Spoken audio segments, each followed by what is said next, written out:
c'est le CEPF dont je vais vous parler, qui est le collectif d'études partenariat de la Française Croisie. Durant ma présentation, je vous expliquerai comment est né le CEPF et j'indiquerai certains de ses objectifs. Je n'aurai sans doute pas le temps de tout dire, mais je pourrai mentionner quelques-unes des activités du CEPF durant la discussion qui suivra. Alors, nous sommes 3 collègues qui avons fondé le CEPF en février 2020. Il y a Jeff Klassen, du département de linguistique de l'Université de la Saskatchewan. Oui, tout en haut à gauche, donc Jeffrey Klassen. Henri Biaillé du département des langues, littératures et études culturelles du collège Saint-Thomas-More, qui est affilié à cette université, donc à mon université, et moi-même du département des langues, littératures et études culturelles de l'université de la Saskatchewan. Je suis actuellement la directrice de ce département et j'enseigne les littératures françaises, québécoises et de l'Ouest canadien. Jeff est né au Manitoba, il a des origines ménonites, Henri est du Cameroun, il a des parents polyglottes et peut lui-même parler 4 langues camerounaises. Quant à moi, je viens de France, de Nice plus particulièrement, mais j'ai passé presque 30 ans de ma vie à Saskatoon et j'ai vécu en Nouvelle-Écosse, en Ontario et au Nouveau-Brunswick pendant des années. Jeff et Henri sont linguistes, tandis que je suis littéraire. C'est en fait l'ACFAS qui a joué un rôle catalyseur dans notre cheminement vers cette fondation du CEPF. Je fais partie, comme Isolde l'a mentionné, du comité exécutif de l'ACFAS Saskatoon avec le mari de Jeff, Romain Chariron, qui est un collègue du département. Alors, comment est né le CEPF? Durant une rencontre conférence de l'ACFAS, pendant le vin fromage, je parle avec Henri de l'idée de créer un centre d'études francophones, lui disant que cela manquait absolument sur le campus. Et quelques semaines plus tard, durant un autre vin fromage, et tout cela grâce à l'ACFAS, qui nous offre, n'est-ce pas, ces vins fromages, et j'en reparle à Jeff pour vous dire que c'était en fait une marotte, idée fixe chez moi. Et Henri, qui est toujours présent, montre à nouveau beaucoup d'enthousiasme à ce sujet. Donc, nous définissons nos rôles respectifs. Jeff serait le représentant des communautés LGBT+, Henri celui de la communauté des Africains francophones de la Saskatchewan et moi la guide communautaire au départ parce que Jeff et Henri sont arrivés en fait en Saskatchewan seulement en 2018 et 2019. Donc, j'ai eu le plaisir de leur présenter les communautés, les littératures françaisoises. Mais aussi, je représenterai le personnage féminin et autochtone de l'Ouest canadien. De là, on s'est réunis en février 2020 et on décide de créer un centre, donc ce centre, et depuis, c'est un véritable marathon. On a beaucoup produit ensemble en une année. On a écrit les mandats et statuts, on s'est créé des alliances, on a organisé des conférences, on a fait des demandes de subventions, donc beaucoup de travail. On a eu plus de 60 réunions en une année. C'est en fait ma vie communautaire active et mes liens avec la troupe du jour qui m'ont mené vers ce plan d'action qui est de créer un centre. Alors, tout a démarré en 1993 quand j'ai produit ma première pièce de théâtre avec Unithéâtre à Saskatoon. Unithéâtre est le théâtre francophone universitaire amateur, d'où est née en 1985 la troupe du jour. Des étudiants qui étaient des acteurs et des metteurs en scène d'Unithéâtre ont décidé à la fin de leurs études de rassembler une nouvelle troupe, la troupe du jour, pour créer un théâtre professionnel et produire des pièces françaisoises et non pas uniquement françaises ou québécoises, ce que faisait plus Unithéâtre. J'ai moi-même produit dans le cadre d'Unitéa de nombreuses pièces longues et courtes, d'abord d'auteurs locaux, mais très rapidement plusieurs œuvres françaises et québécoises rattachées à certains de mes cours, puisque j'enseignais des cours sur les littératures françaises et québécoises. Et jusqu'au jour où je suis invitée en octobre 2009 par l'Institut de Regina à participer à un cercle université-communauté dont le mandat est de promouvoir la littérature francophone de la Saskatchewan. Je comprends alors qu'en tant que représentant des institutions universitaires, c'est effectivement mon devoir de servir de liaison entre les écrivains et les artistes d'ici et les étudiants de l'Université de la Saskatchewan qui devaient apprendre à mieux connaître la littérature de la province, où ils sont nés, où ils vivent, où ils ont été accueillis.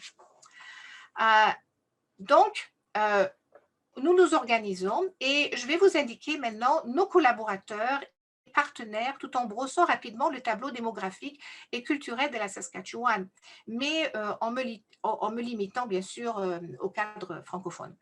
Alors, pour déboucher sur le rôle joué par la troupe du jour, qui est devenue notre partenaire, et de là expliquer les objectifs de notre collectif, le CEPF.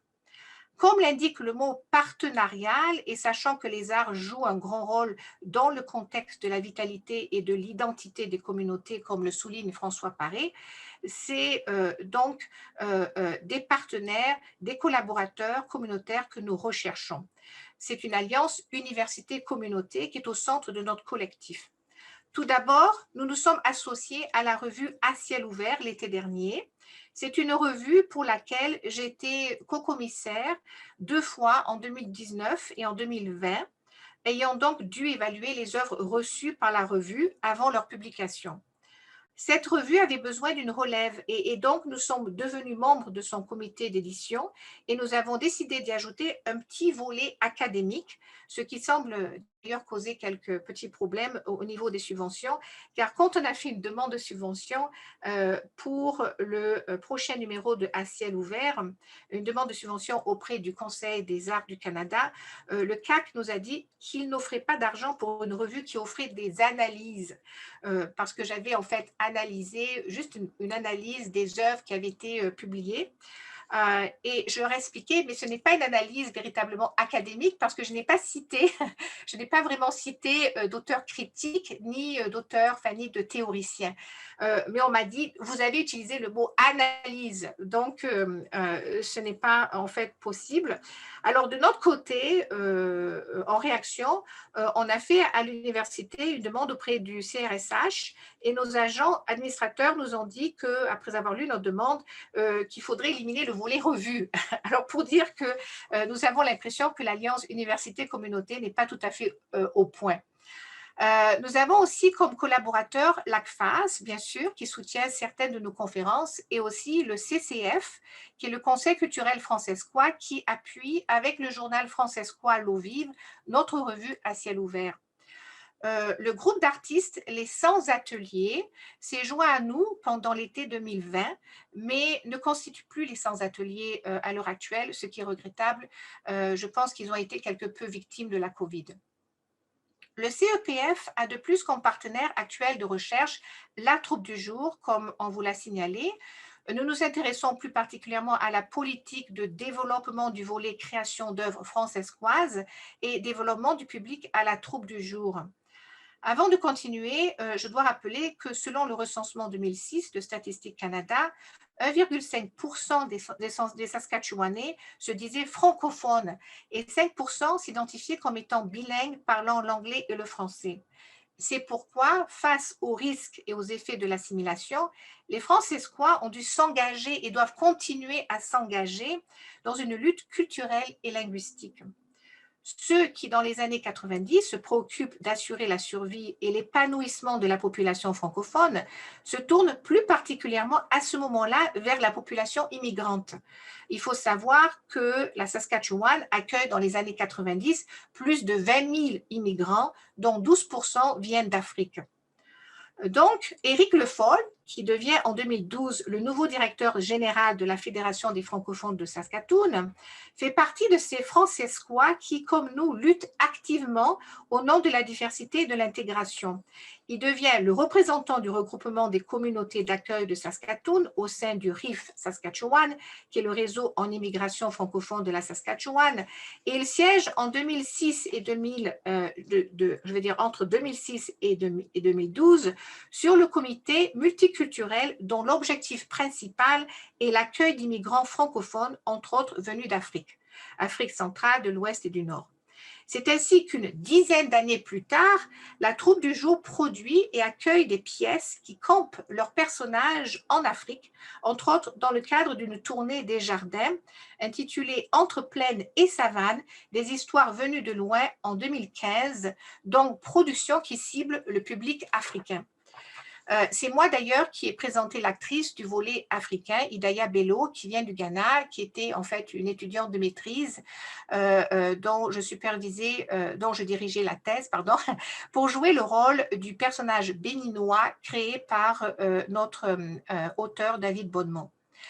Dans ce contexte démographique saskatchewanais, qui devient de plus en plus multiculturel, il ne faut pas se contenter de jeter un regard vers l'extérieur, vers les nouveaux arrivants, vers ce qui paraît exotique.